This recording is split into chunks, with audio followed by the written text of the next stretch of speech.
Assalamu alaikum. Welcome to my YouTube channel. Today our topic is Benito Mussolini. 29 जुलाई 1883 में शमाल वस्ती Italy के एक छोटे से गांव में जन्म लिया। बाप एलिसेंड्रो था और वो पेशे से एक लोहार था। माँ एक स्कूल टीचर थी। 9 उम्री में अपनी तेज़ मिजाजी की वजह से वो बहुत मशहूर था। राहबरों के एक ज़ेर इंतज़ाम चलने वाले स्कूल में उसे भेज दिया गया। 1901 में प्राइमरी स्कूल टीचर का इम्तिहान पास कर लिया। 1902 में फ़ौज में जबरी भर्ती से बचने के लिए स्विट्ज़रलैंड चला गया। कार्ल मार्क्स जैसे लीडरों की तसानीफ़ का मतालिया किया और सोशलिस्ट पार्टी में शामिल हो गया। 1904 तक इसने सोशलिस्ट हलकों में काफ़ी मकबूलियत हासिल कर ली। 1910 में रिचल गोंडी नामी खतून से शादी कर ली, जिसमें से इसे 5 बच्चे हुए। 1911 में लीबिया ने इटली पर हमला किया तो उसके ख़िलाफ़ मुज़ाहिरों की क़यादत करने पर इसे कैद की सज़ा सुनाई गई। अगले साल रिहाई मिलते ही इतालवी सोशलिस्ट पार्टी ने उसे अपने अखबार एवेंट्री का एडिटर मुकर्रर कर दिया। वो अपने अदारे की वजह से बहुत मशहूर हुआ। इटली मई 1915 में जंग में शामिल हुआ। मुसोलिनी फ़ौजी खिदमत सर अंजाम देने लगा। इसी दौरान 1917 में वो ज़ख्मी हुआ और फ़ौज से रिटायर हो गया। 1922 से लेकर 1943 तक इटली का वज़ीर-ए-आज़म और आमर रहा। इसने एक जाबर फाशिस्ट हुकूमत की क़याम किया। इसमें कौम परस्ती और अस्करियत परस्ती शामिल थी। ये एंटी लिबरलिज़म और एंटी कम्युनिस्ट था। Mussolini German dictator Adolf Hitler का करीबी इत्तेहादी बन गया।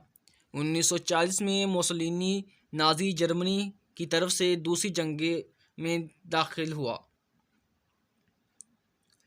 पहली जंग अज़ीम के दौरान इतालवी फ़ौज में खिदमत सर अंजाम देने के बाद ये अपने वतन वापस आया।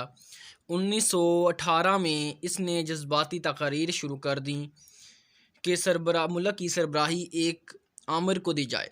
इसने दलील दी कि एक मजबूत हुक्मरान ही इटली को जंग के बाद बेरोज़गारी, सियासी जमातों के इंतशार और सोशलिस्टों कम्युनिस्टों की हड़तालों से बचा सकता है। इसने स्ट्रीट फाइटर स्क्वाड बनाया जो कि काली कमीज़ें या ब्लैक शर्ट पहनता था। उन्होंने कम्युनिस्ट और सोशलिस्ट को मारा और हुकूमत से निकाल दिया। पहली जंग अज़ीम के बाद फाशिज़म ने जन्म लिया, जब बहुत से लोग कौमी इत्तेहाद और मजबूत क़यादत के लिए तरस रहे थे। इटली में बेनिटो मुसोलिनी ने एक ताकतवर फाशिस्ट हुकूमत कायम की और 1919 को फाशिस्ट की इस्लाह पेश की और इसका कदीम रोमन अलामत के तौर पर यूज़ किया, जो कि लकड़ियों का एक गट्ठा था और उसके साथ एक कुल्हाड़ा था, उसे रस्सी के साथ बांधा जाता था। बेनिटो मुसोलिनी ने हुकूमत में आने के बाद वादे किए कि वो ऐसे काम करेंगे जिससे नाराज़ और गुस्सा हुए लोग खुश हो जाएंगे। वो रोमन ग्रेटनेस को दोबारा रिवाइव करेगा, करप्शन का ख़ात्मा करेगा और जो इंतशार फैला हुआ है उसे ख़त्म कर देगा। Death of Mussolini. 1945 में जब नाज़ी फ़ौज पसपाई पर थी तो मुसोलिनी ने बेस बदल कर भागने की कोशिश की, लेकिन जर्मन फ़ौजियों के ग्रुप में से एक इतालवी कम्युनिस्ट ने इसे पहचान लिया और मिलान शहर के चौराहे में 28 अप्रैल 1945 को इसे लटका कर फांसी दे दी गई। इल्लामा इकबाल ने मुसोलिनी के बारे में अपनी नज़म में लिखा, जो कि ज़रबे कलीम और बाले जबरील में मौजूद है। इल्लामा इकबाल ने मुसोलिनी को मिले जब मुसोलिनी ने इनसे मुलाकात की ख्वाहिश ज़ाहिर की।